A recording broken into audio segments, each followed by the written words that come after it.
Herculeah turned the corner. She had lived on this street all her life, but now the street was beginning to go commercial. People were opening businesses in their homes. Herculeah's mother had been the first, with her private investigator business.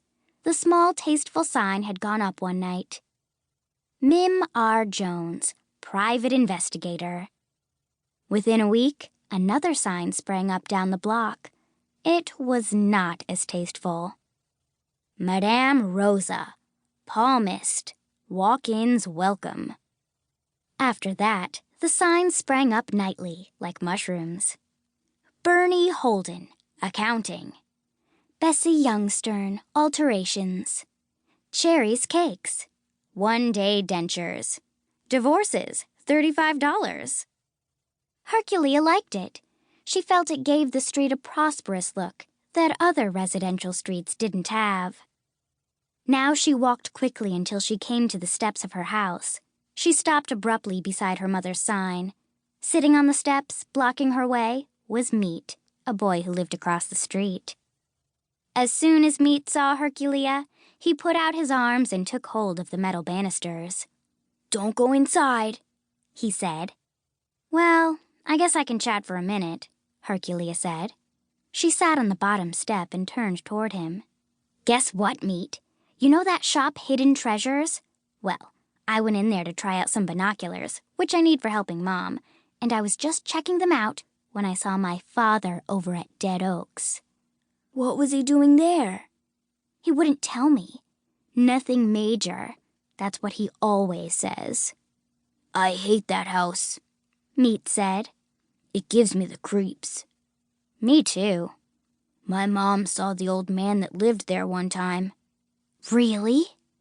"My mom was selling Girl Scout cookies and she went up and knocked. She was a little girl then. She might even have been a brownie. And he came to the door, and he had a walking cane, and he lifted it like he was going to hit her. My mom said his face was terrible, all shriveled and twisted with rage. She had nightmares about it for a long time." "If it had been me, I would have hit him over the head with a box of shortbreads."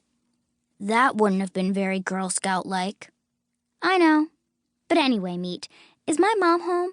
I want to go back and get the binocs and these glasses that make me think. I might also take another look at Dead Oaks." Herculeah got to her feet. She looked at Meat, but he didn't move. He shook his head. "Don't go inside." Herculeah gave him a puzzled look, sensing that he knew something she didn't. "What's wrong? Nothing major?" She grinned. Meat did not smile back. "I really don't think you ought to go inside." "Oh, Meat, get out of the way." "No." His thick fingers tightened around the banisters. Herculeah put her hands on her hips. "Meat," she said. "I didn't get the name Herculeah because I'm dainty and shy." "You don't have to remind me of that." "I got the name because I'm big and strong and I live up to my name. Now move." Herculeah had trained as a gymnast before she became too tall for the sport, and she still had agility, strength, and timing. She could have swung out over the railing and landed behind Meat and gone into the house, but something kept her from doing that. "What's up?" she asked. "There's a very suspicious-looking man in your house." "Oh, is that all? There are always suspicious-looking people in my house. My mom's a private investigator." "This one is different." "How?" "I can't explain it." "Then get out of my way." "This man is different," Meat said, choosing his words carefully. "Because the minute I saw him, I got a really bad feeling.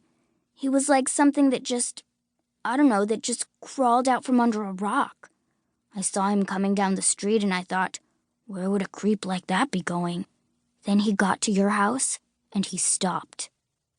Meat stopped too and squinted up at her. For a moment, Herculeah was startled by the look of real concern in Meat's eyes. "Go on," she said. "Well, the man stopped, and then he looked up and down the street before he went up your steps, as if he didn't want to be seen."